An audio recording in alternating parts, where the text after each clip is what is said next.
এই যে এনসিপি বলেন আর আপনি আওয়ামী লীগ বলেন, আমি কোনো পার্থক্য দেখতেছি না। স্বৈরা শাসক হটাইছি এই জন্য না তো, আর এই ছাত্ররাই তো সব করে নাই, দেশের প্রতিটা জগন এবং রাস্তার টোকাই পর্যন্ত এই আন্দোলনে শরিক হয়েছে।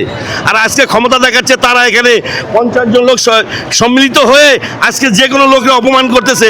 এটা তো জাতির কাছে আমরা আশা করি নাই, এটা তো স্টুডেন্টদের কাছে আশা করি না। আমরা স্টুডেন্ট পাওয়ার ঠিক আছে, তাই বলে সিনিয়রদের তো সম্মান করতে হবে, কারণ আমরাও তো এখান থেকে পাশ করে বেরোইছি। আজকে যদি আমাদের জুনিয়ররা আমাদের সাথে এই ব্যবহার করে, তা আমরা সিনিয়ররা কি শিখবো, কি করবো? আমরা সিনিয়ররা কি করবো এখানে? তাহলে কি এদেশে থাকার আমার অধিকার নাই?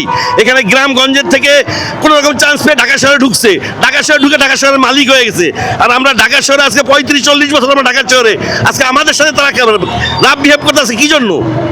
এর উপযুক্ত কারণ কি? এনসিপি রে কেউ কোনদিন ভোট দেওয়া উচিত না, কারণ ছাত্রদের হাতে যদি ক্ষমতা দেওয়া হয় তা এদেশের অবস্থা খুবই খারাপ হয়ে যাবে।